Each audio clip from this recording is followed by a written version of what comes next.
Hi guys, Mr. Johnny here. Remember this? You saw that in a previous video.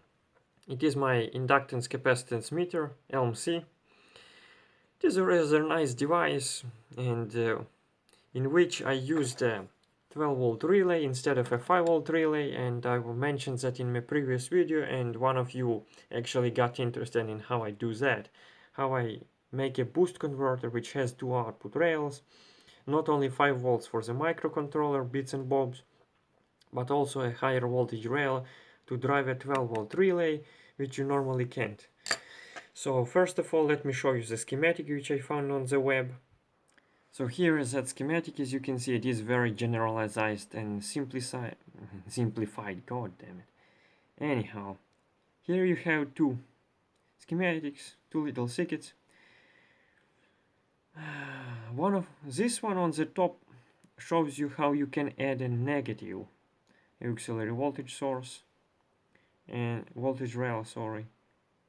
And this one on the bottom is what we're interested in. It's a positive voltage, but it is higher than our main voltage, which we have right here on this capacitor. And how do we do that? Well, very simply. All we need is just two capacitors, this guy and this guy, and two diodes, this guy and this guy. This stuff on the bottom we already have. That's our input voltage source, that's our choke, that's our switching transistor, output rectifier, and a main output capacitor. So we already have all of this. So all we need to do to add an additional voltage rail is to add two capacitors again. This one, which is called flying cap, and this one, which is called reservoir cap, and two switching diodes. Depends on your current. For a relay you can easily use 1N4148 for these two guys here without any harm. I'm gonna provide a link to this article so you can go and read more about it. I'm gonna keep this video short, just show you some parameters and show you the few disadvantages of this circuit, which in this case is not a big deal because I exploited a feature of the electromechanical relay. It's not so much a feature of electromechanical relay to say, but it's inherent behavior of the electromechanical relay, which has two parameters which you probably won't even find in the datasheet, but they do exist. And those parameters sound very familiar to parameters that the thyristor or silicon controlled rectifier has. And those parameters are latching current and holding current. To put it simply, latching current is a rather big current that you need to latch the relay on. For the actual contact in the relay to be attracted to the other contact, you need a rather big current to do that. But then, once the contacts clap together and the relay is latched, sort of, again, it's not a latching relay, just a usual relay, but once the contacts has joined together, you do not need to pass not nearly as much current through the coil to keep them in contact.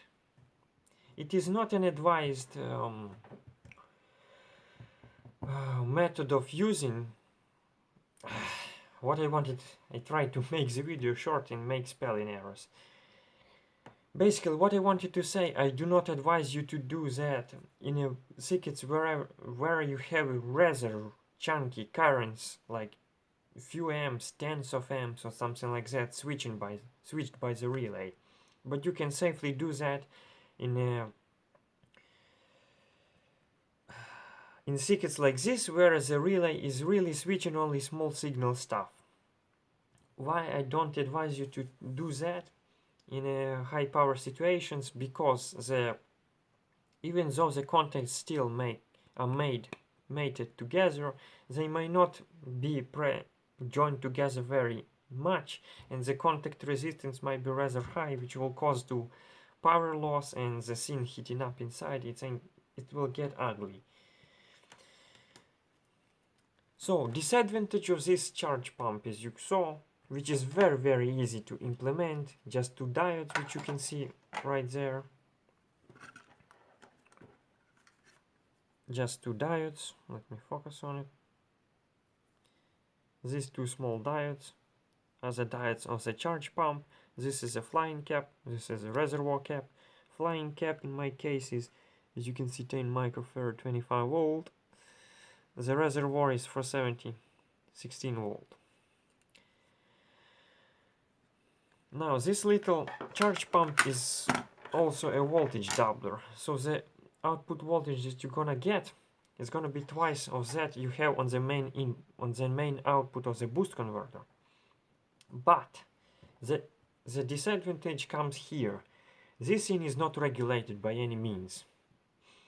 The output voltage on it can vary, but again, as I explained you a little while ago, the relay has that inherent feature, if you can call it that way, that allows you to exploit it in such a way that you can use this boost converter, add a very simple charge pump to it, which is not regulated at all, but it ain't gonna be a huge problem. The thing is still gonna work.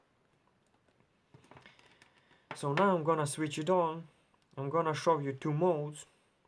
One mode is gonna be LC int here, written here. It's inductance measurement mode, where the relay is gonna be activated, the coil is gonna be energized, and the contacts are gonna be thrown to the other position.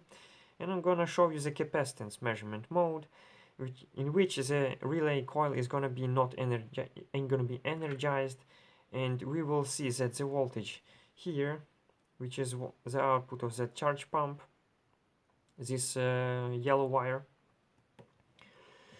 the voltage here on this yellow wire is gonna be about 10 volts when the coil is not energized, and it's gonna be much less when the coil is energized. But again, because of that feature of the relay, you can do that and the thing will still work, and I never encountered a problem with it at all. Again, I do not recommend you to use this approach in high current applications, but for applications like this, perfect. Nothing to worry about. Let me turn on my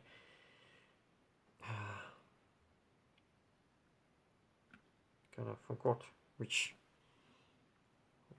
button does what.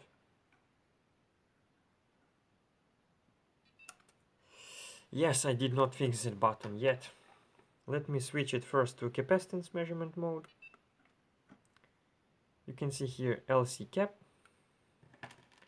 and I'm gonna measure the voltage right here on that yellow wire. This to the ground polygon, this right here. As you can see, about 10 volts. Nice, isn't it? But now listen, as I press this button, you will hear the relay click, and this will change to LC int. Now that we take a look at the voltage on that yellow wire, we see only about 6 volts. But again, it's not a huge problem because their electromechanical relay is kind of forgiving, and it has those two parameters. I have to be honest with you, I did not test all the relays I had. Some relays may be not very tolerant to this abuse, as you might say. But anyhow, this relay that I have installed never caused any trouble for me in this application, being powered this way. It worked beautifully. I did not notice any variation in readings because of the, incredibly high contact resistance caused by the very little current flowing through the coil. The thing works fine for small signal applications. Perfect thing to use. Very simple. 2 capacitors, 2 diodes. What can be simpler, really? And yeah, a little channel update. I'm gonna plug this at the end. The lack of content on the channel is primarily caused by the fact that I was working on my master's thesis, and I successfully done it. But now Seeing this kind of very, very nice platform to earn money on, YouTube, with apocalypse and stuff, honestly, I'm gonna say to you that I never saw YouTube as my primary source of income, but I thought, well, maybe if I get more views, I will get some, additional source of income. That will be great, wouldn't it? But no. The It's just pathetic, let's put it this way. So, since that, I got a job, so yeah. Unfortunately, I can't really say right now, will there be videos more? Will there be more videos or not? But I think if all goes right way as I planned it, I should be able to make one video a week. That if everything goes according to my plan, which I doubt it will, but let's see. We will see. So that's that. If you have any questions about this, what I've babbled about for 11 minutes already here, just ask it in the comments below, because I cannot possibly cover every possible... I cannot cover every possible question you might have by watching this video. Oh, pathetic. Pathetic spelling, anyhow. Before I say even something even more dumb, I'm gonna put it here. Thanks for watching, see ya.